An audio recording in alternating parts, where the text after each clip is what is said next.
Halo, Assalamualaikum teman-teman Fuadah. Sebentar lagi kita akan melaksanakan pemilu 2024. Kira-kira teman-teman udah pada tahu belum ya kapan pemilu 2024 dan berapa kertas yang kita coblos nantinya? Yuk ikut aku tanya teman-teman. Jika boleh minta waktunya sebentar. Sebelumnya namanya siapa, dari prodi apa? Kalau saya namanya Fitratul Maksumah dari prodi Bahasa dan Sastra Arab. Betul sama prodinya.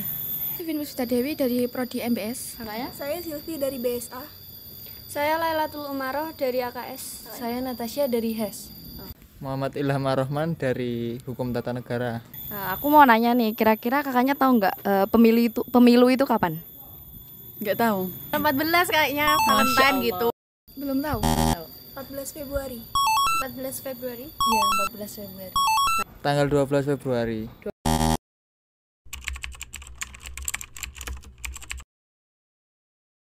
Nggak tahu. Nggak tahu. Belum tahu.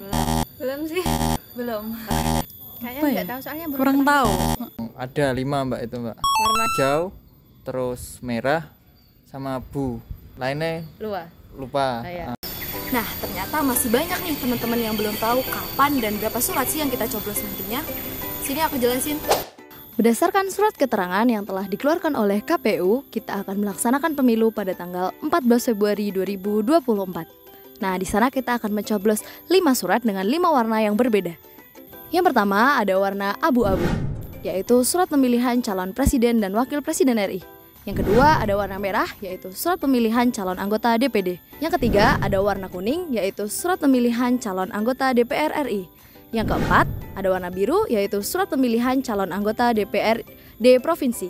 Dan yang terakhir ada warna hijau, yaitu surat pemilihan anggota DPRD kabupaten atau kota. Setelah mengetahui 5 surat yang akan kita coblos nantinya, jangan lupa ya datang ke TPS pada tanggal 14 Februari 2024. Salah satu faktor kesuksesan pemilu adalah banyaknya masyarakat yang berpartisipasi. Sayangnya, masih ada masyarakat yang tidak menggunakan hak pilihnya alias golput. Pada pemilu 2019, terdapat 34,75 juta orang atau 18,02% dari daftar pemilih tetap tidak menggunakan hak pilihnya. Angka golput tersebut tercatat turun sebesar 40,69% dibanding golput tahun 2014 sebesar 58,61 juta orang atau sekitar 30,22% dari keseluruhan pemilih.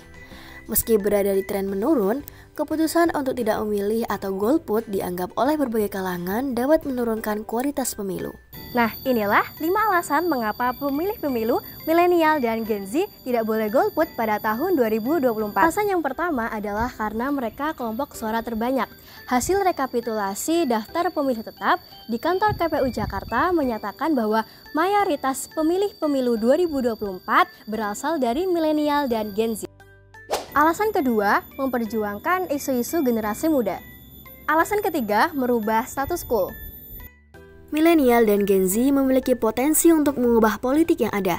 Aktif terlibat dalam pemilu, memilih calon yang mencerminkan nilai dan aspirasi mereka dapat mendorong pergantian kepemimpinan yang lebih inklusif, transparan, dan responsif terhadap kebutuhan serta harapan generasi muda. Alasan yang keempat, mendorong partisipasi politik lebih lanjut. Alasan kelima adalah misi pembaharuan. Dengan aktif berpartisipasi dalam pemilu dan menghindari golput, milenial dan Gen Z dapat menjadi contoh positif yang memacu keterlibatan politik lebih luas di kalangan pemuda. Dengan menunjukkan antusiasme dan komitmen terhadap proses demokrasi, diharapkan kita bisa menginspirasi teman sebaya dan komunitas untuk turut serta dalam pemilu. Hal ini diharapkan akan memiliki dampak positif jangka panjang dalam meningkatkan partisipasi politik serta memperkuat demokrasi di Indonesia. Suaramu memiliki kekuatan untuk masa depan. Pilihlah dengan bijak dan mari kita wujudkan pemilu yang sehat. Karena dengan mencoblos, kita turut ikut berperan dalam menjaga masa depan bangsa dan ikut menjaga keutuhan demokrasi Indonesia. Mari kita tunjukkan bahwa satu suara kita memiliki arti dan dampak besar bagi masa depan Indonesia.